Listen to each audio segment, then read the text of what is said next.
Good morning trading, un trader parle au trader. On fait le point rapidement sur l'actualité des marchés, parce qu'il se passe pas mal de choses. Et puis je vais vous montrer un des deux trades que j'ai passé ce matin. Donc, statistiques importantes aujourd'hui. Calendrier boursier, USA, 14h30, demandeurs d'emploi, le taux de chômage les salaires du mois de février. 16h, les stocks et ventes des grossistes des entreprises du mois de janvier. C'est à peu près les seuls indicateurs importants qu'on a eu. On a eu des indicateurs très importants cette nuit. Indicateurs chinois, trois indicateurs chinois. Confirmation, l'économie chinoise va mal et on le voit tout de suite dans nos graphiques, hein, comme vous pouvez le voir. On a statistiques chinoises, à partir de 4 heures du matin, on se met à descendre de manière continue sur absolument tous les indices et on arrive sur des points bas, notamment sur le DAX, on se rapproche des 11 400 qui est pile ici la pointe du point bas.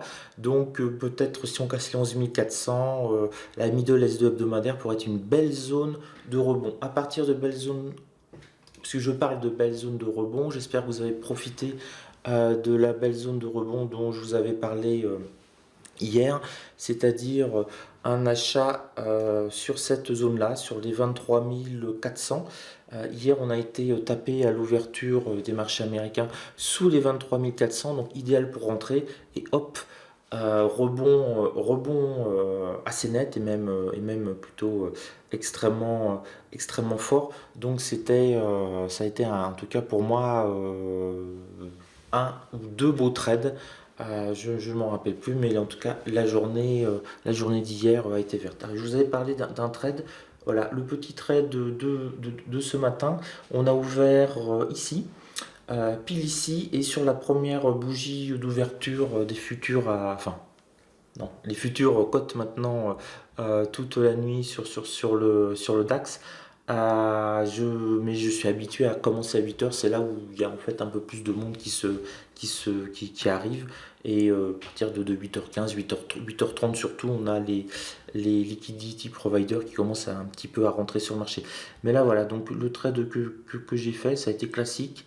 On a été chercher le support un journalier, rebond, je suis rentré donc sur le rebond, je n'ai pas anticipé, hein, c'est très important de ne jamais anticiper. On prévoit des zones, donc j'avais prévu que si on passait sous le support un journalier et qu'on commençait à rebondir, je rentrais parce que ça me paraissait une belle zone de rebond, et ça a été le cas. Je vais vous le mettre en une minute. Hop. Là, on le voit très nettement, on est passé un peu en dessous et boum, réaction violente de rebond. Donc, je suis rentré à cet endroit-là. Pour les marchés, le climat actuel des marchés, ben, il est baissier, hein. On le voit nettement. Je vais vous montrer le DAX. Là, je vous remontre le DAX, le Dow Jones, hein. On arrive sur le point bas du 15 février. Est-ce qu'on va avoir une tentative de rebond sur le Dow Jones? Rien n'est sûr parce qu'on a quand même éventuellement, si ça ouvre rouge cet après-midi et si les statistiques que je vous ai données à surveiller ne sont pas bonnes, on peut se mettre à dérouler. Et puis on a le support à mensuel, on a la zone des 25 000 et le support à mensuel un peu au-dessus des 25 100 points qui pourrait faire office d'arrêt d'une baisse et de rebond.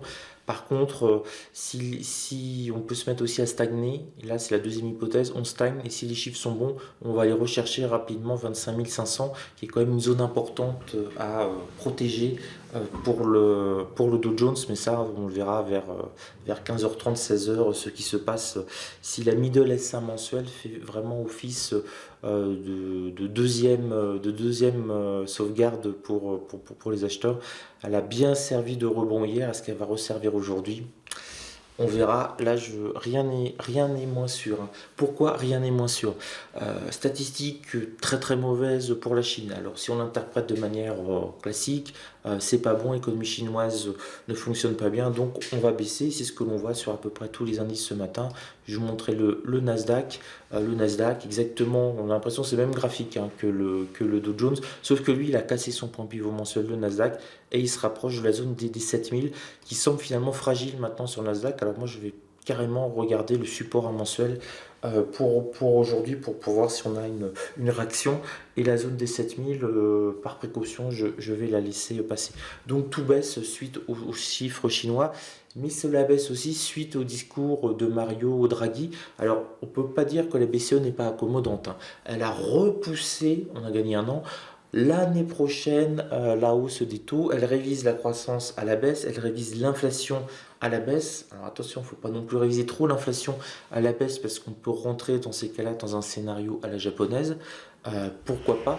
C'est-à-dire pas de croissance et puis plus que moins, j'allais dire, d'inflation. On pourrait avoir une inflation négative, c'est-à-dire que les prix baissent. Et là, c'est vraiment le scénario un petit peu catastrophique japonais. Donc, on a vraiment énormément. Je surveille juste 11425. Non, je vais pas le prendre, mais il pourrait être intéressant. Euh, donc c'est un scénario que nous dresse la BCE plutôt négatif. Ils n'ont absolument pas le moral, mais au moins ils sont honnêtes sur les perspectives de la croissance mondiale. Donc c'est vraiment des signaux négatifs. Et pour le moment, on n'a pas de signaux positifs sur les marchés. On attend toujours un accord américano-chinois sur le commerce. Cet accord est d'autant plus indispensable maintenant qu'il faut absolument dynamiser l'économie mondiale. Et quand vous mettez des barrières douanières, quand vous mettez des taxes, etc., quand vous faites monter finalement artificiellement les prix, le consommateur va acheter moins.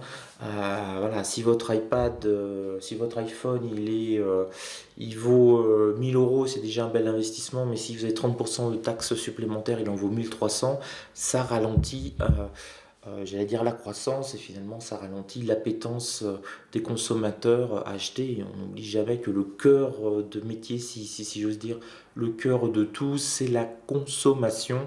Il faut que les usines chinoises tournent, il faut que vous achetiez des iPhones pour que l'économie mondiale tourne et soit dynamique, et que la bourse, entre guillemets, monte aussi, et l'action Apple au passage.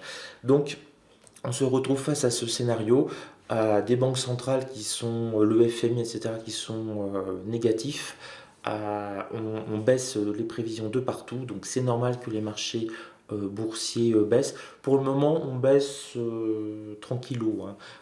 Comme on dit en Andorre, clankello, clankello, il n'y a pas de vent de panique, il n'y a rien du tout. On a baissé 3% en Chine, pour eux c'est un petit peu moins rigolo, mais pour nous actuellement en Europe et aux États-Unis d'Amérique, oui, je dis pour nous parce que je considère qu'on est Europe et États-Unis d'Amérique, on est un peu le même bloc, on va dire, pas économique, mais civilisationnel, on va dire. Donc, on n'est pas sur des marchés en mode full panique. On a tellement monté, notamment sur les indices américains, que finalement, on a quoi, une petite baisse, allez, de 1% et demi. Donc, c'est vraiment pas grand-chose. Voilà, je vais pas être plus long parce que là, je sens que je suis parti en mode italien et que je vais vous parler pendant 3 heures. J'ai plein de choses à vous dire dans mes jeux, c'est pas le moment. Donc, je vous souhaite une belle journée de trading. Attention, c'est vendredi, les marchés peuvent être nerveux.